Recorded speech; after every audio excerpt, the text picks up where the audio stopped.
today's video, we're going to talk about a very simple concept you can apply to your playing to make it sound more flavorful, more impactful, and more expressive. It's extremely simple. We're going to talk all about it. Grab your guitar. We'll get started right after this.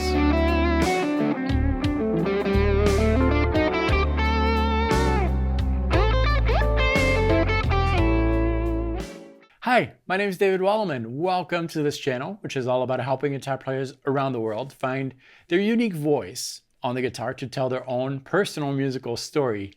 And today we're talking about one of these concepts that really makes your playing so much more flavorful. Now we're going to use Blues in A, this backing track guide here, which can be downloaded for free. The link is below. That'll take you to a sign-up page. Completely free. Just sign up. You'll get access to this video and all the other videos on the channel, the charts, the backing tracks, and all of that. So we are in A.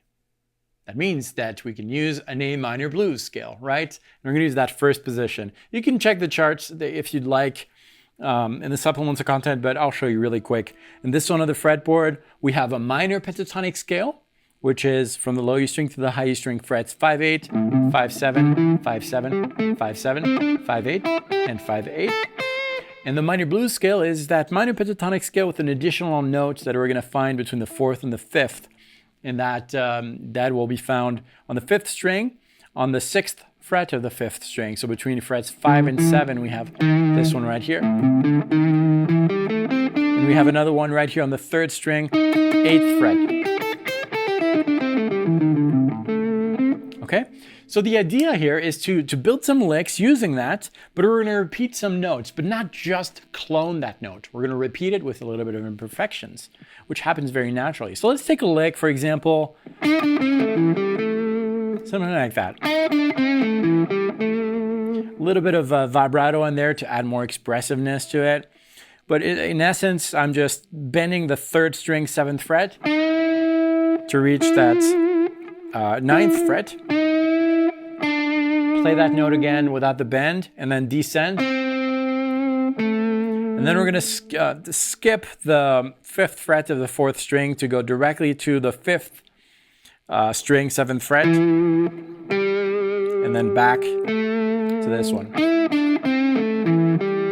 Something like that, right? Now this could be applied to any lick. That's just the starting lick. And the idea is to repeat some notes. So for example, I repeated that note. So the difference is versus.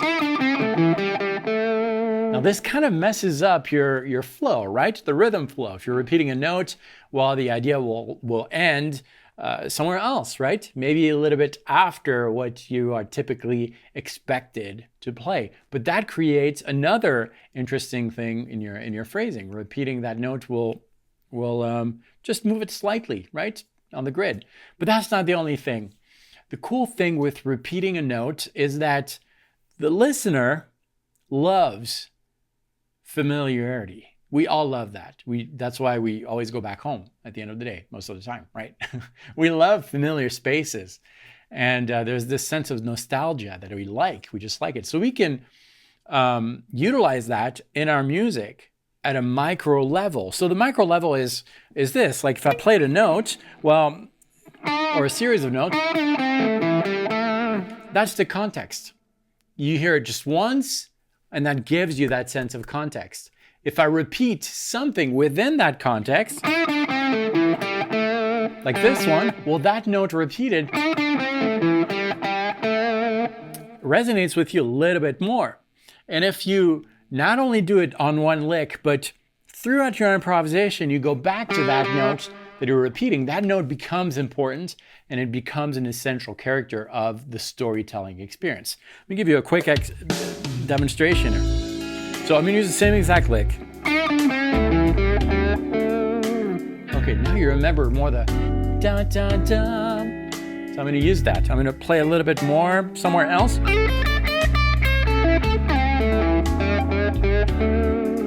Okay, that's very familiar. I heard it before.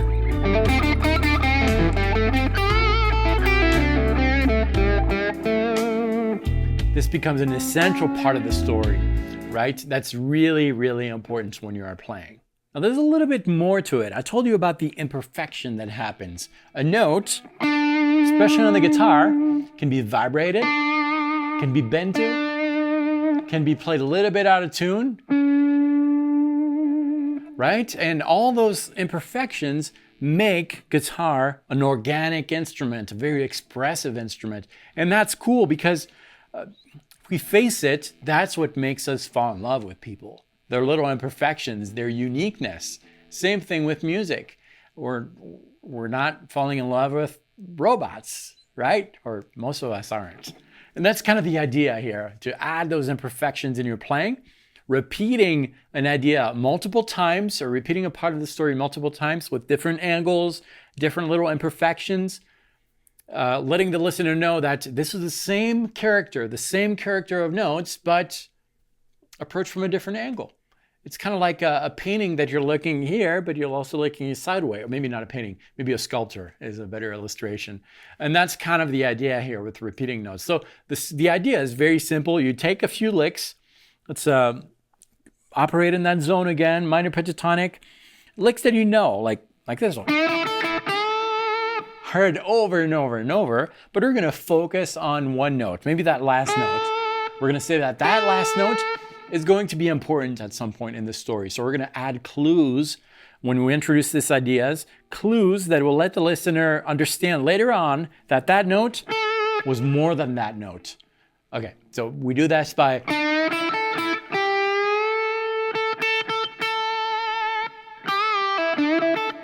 repeating the lick several times and focusing on that note. Now, without the backing track, it doesn't mean much, but with it, it comes to life because a note by itself can mean this. See, same note, different flavor because of what's being played in the back.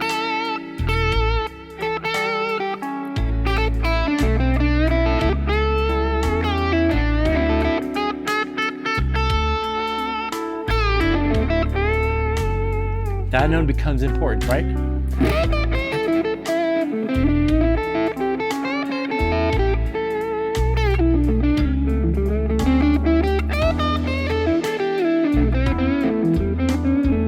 Now this note is important.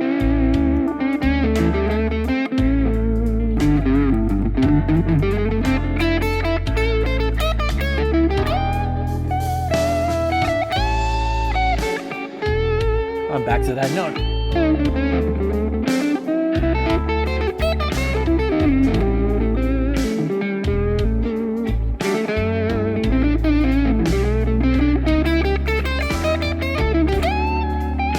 And so forth. So repetition without cloning is something to consider, to think about. This is not a very practical, tangible lesson where, hey, here's a bunch of licks. No, it's a thought. And thought oftentimes create ideas, trigger new ideas, and those new ideas put one after the other, create your musicality. They become part of this whole thing. So take this idea, use this backing track, the link is below with all the charts, and see what you come up with. So simple, but so important, I think. Bringing back those notes somewhere else. They're not just notes, they're not just formulas, they're not just scales. They are almost little characters that put one after the other, create this story that could be epic, it could be sad, it could be happy. All those things are found within this incredible world that is the musical world. All right, I'm going to stop here because it sounds a little off, a little crazy, but I'm not, I promise. Okay, that's what I have for you today. Check out the link below to get this backing track. And if this was your first visit to the channel, thank you so much for watching this video till the end. Every Monday, Wednesday, and Friday, a new video like this one is available on the channel. It's published at 1 p.m. US Mountain Time. So subscribe if you like this. And thank you so much for watching this video. Practice well.